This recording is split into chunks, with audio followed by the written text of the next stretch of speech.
রাহুর পছন্দের দুই রাশি থাকে বহাল তবিয়তে, পাপী গ্রহ এঁদের দেয় প্রচুর টাকা। জ্যোতিষশাস্ত্রে রাহুকে এক মায়াবী গ্রহ বলে মনে করা হয়। রাহু ছায়া গ্রহ। ছায়া গ্রহ হওয়ার অর্থ এই নয় যে পাপী গ্রহ সবসময় অশুভ ফল প্রদান করে।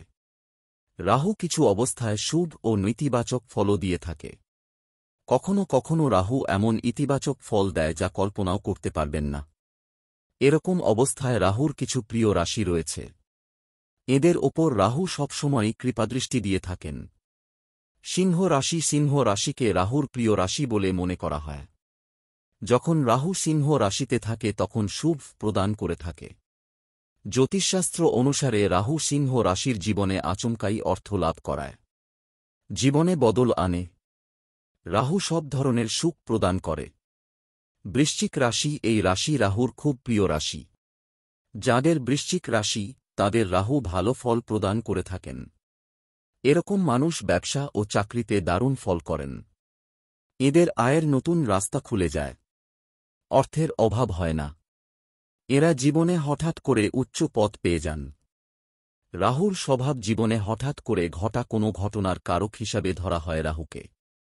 এই গ্রহ ব্যক্তির অহংকার ভাঙে। জীবনে ভালো বা মন্দ যাই ঘটুক না কেন তার পিছনে রাহুর ভূমিকা থাকে বলে মনে করা হয়। জন্মছকে যদি রাহু শুভ না থাকে তাহলে এটা বাজে স্বভাব ও বাজে সঙ্গত প্রদান করে। দাম্পত্য জীবন প্রভাবিত হয়, প্রেমে বাধা আসে। স্বাস্থ্য সংক্রান্ত সমস্যা দেখা দেয়। রাহুর পছন্দের দুই রাশি থাকে বহাল তবিয়তে, পাপী গ্রহ এঁদের দেয় প্রচুর টাকা। জ্যোতিষশাস্ত্রে রাহুকে এক মায়াবী গ্রহ বলে মনে করা হয়। রাহু ছায়া গ্রহ। ছায়া গ্রহ হওয়ার অর্থ এই নয় যে পাপী গ্রহ সবসময় অশুভ ফল প্রদান করে। রাহু কিছু অবস্থায় শুভ ও নেতিবাচক ফলও দিয়ে থাকে। কখনো কখনো রাহু এমন ইতিবাচক ফল দেয় যা কল্পনাও করতে পারবেন না। এরকম অবস্থায় রাহুর কিছু প্রিয় রাশি রয়েছে। এদের ওপর রাহু সবসময়ই কৃপাদৃষ্টি দিয়ে থাকেন। সিংহ রাশি। সিংহ রাশিকে রাহুর প্রিয় রাশি বলে মনে করা হয়। যখন রাহু সিংহ রাশিতে থাকে তখন শুভ প্রদান করে থাকে।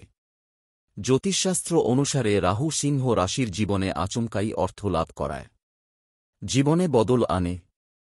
রাহু সব ধরনের সুখ প্রদান করে। বৃশ্চিক রাশি। এই রাশি রাহুর খুব প্রিয় রাশি।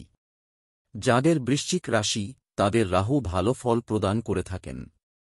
এরকম মানুষ ব্যবসা ও চাকরিতে দারুণ ফল করেন। এদের আয়ের নতুন রাস্তা খুলে যায়। অর্থের অভাব হয় না।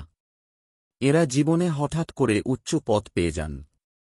রাহুর স্বভাব জীবনে হঠাৎ করে ঘটা কোনো ঘটনার কারক হিসাবে ধরা হয় রাহুকে। এই গ্রহ ব্যক্তির অহংকার ভাঙে। জীবনে ভালো বা মন্দ যাই ঘটুক না কেন তার পিছনে রাহুর ভূমিকা থাকে বলে মনে করা হয়। জন্মছকে যদি রাহু শুভ না থাকে তাহলে এটা বাজে স্বভাব ও বাজে সঙ্গত প্রদান করে। দাম্পত্য জীবন প্রভাবিত হয়, প্রেমে বাধা আসে। স্বাস্থ্য সংক্রান্ত সমস্যা দেখা দেয়।